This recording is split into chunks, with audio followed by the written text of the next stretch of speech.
Hello everyone, welcome to the Innovation and Power Lab. So MPPT solar charge controllers seem to be the talk of the town whenever we talk about solar systems and solar battery charging. So the question is, are they really worth it? Are they worth the money that we spend on them? How efficient are they? So in this quick video, we're going to test this solar MPPT charge controller to look at the performance of this guy. So what I've heard from a lot of people is that sometimes these MPPT controllers do not work quite well and may not be worth the hype and all the money that we spend on them. So this video, guys, is not sponsored. So what I'm going to do here is totally unbiased. As you guys can see there, I'm not pushing any product.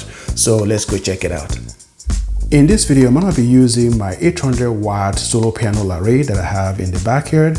This is a series paralleled configuration that I was able to put together using some cheap used 200 watt panels. Each of these panels cost me less than $20. The reason I mention this is that in this day and age, if you really want to do a low cost solar project, you can do it. And also that is why I am working on this series. My goal is to find a way to provide a DIY efficient MPPT charge controllers. So what I'm hoping to do in the series that I'm working on is to find a way to hack some efficient constant current and constant voltage DC to DC buck converters that you guys can use as very efficient MPPT charge controllers. And if you're new to my channel, this could be a good reason for you to subscribe so you don't miss out on all the update videos that we're going to be sharing on this effort. All right, guys, our setup remains as simple as it has always been. So this here is the input power that is coming in from the solar panel,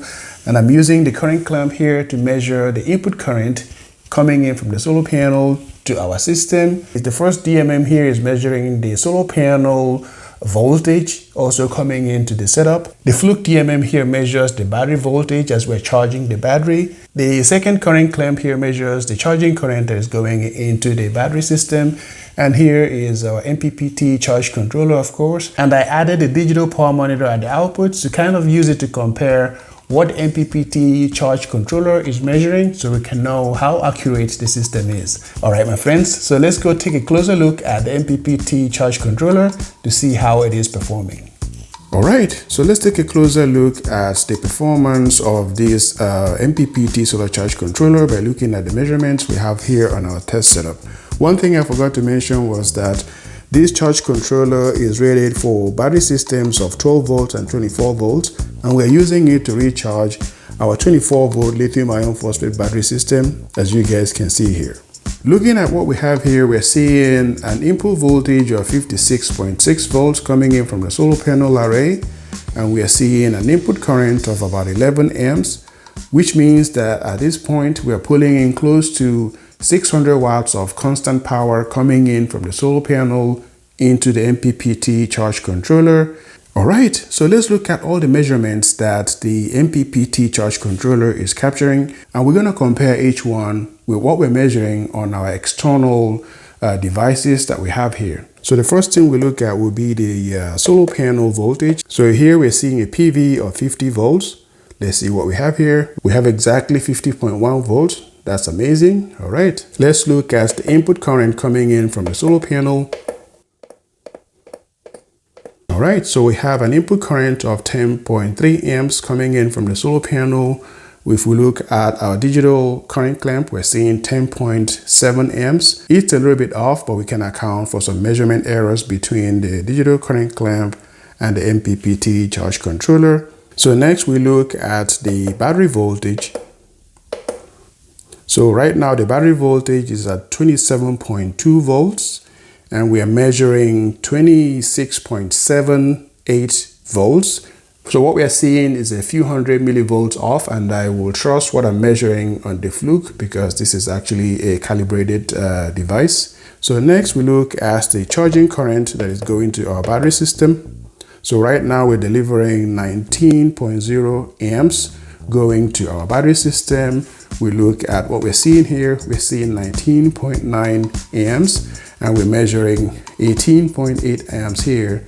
So what I've seen is that the digital power monitor and the MPPT charge controller seems to be very close in terms of the current measurement. But again, we're not trying to make this a super precise measurement. We're kind of trying to see the ballpark performance of this charge controller.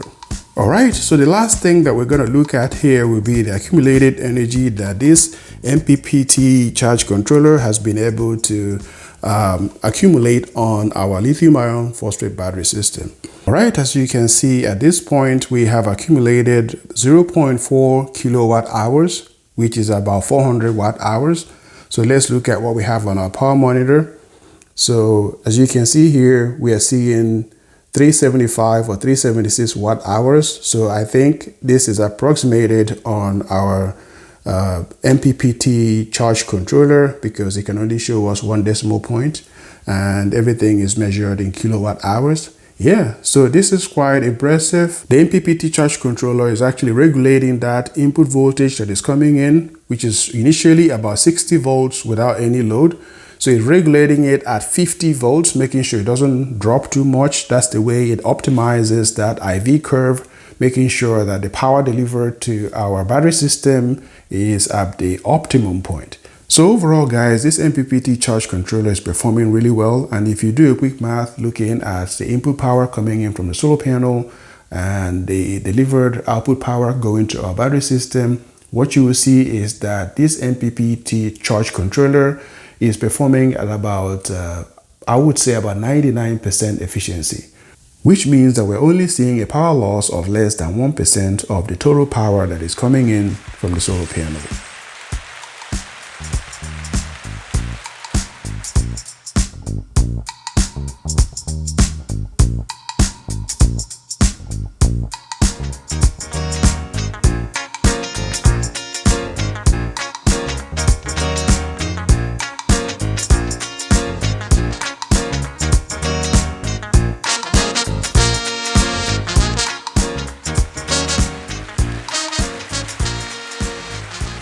Alright guys, we're going to leave it there for this video. My goal is to make these videos as short as I can.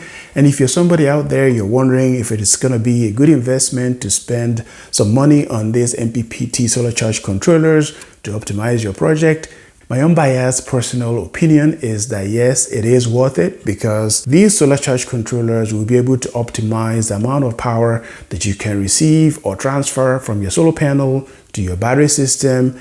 And as you guys have seen, they performed at about 99% efficiency, which is quite impressive. And that means that you're possibly only going to lose less than 1% of the total power that is coming in from your solar panel.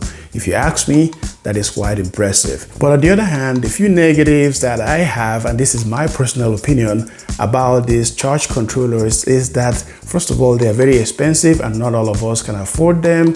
And secondly, depending on the price, they design each one with a current limit, meaning that for you to receive more power from your solar array, you have to go spend more and more money. And this is not very realistic for a lot of us. So with all of that said, if you're somebody that cannot afford these MPPT solar charge controllers, make sure you subscribe to the Innovation and Power Lab because we are working on optimizing some of these already existing constant current and constant voltage DC to DC buck converters. I know that a lot of people are already using them as solar charge controllers.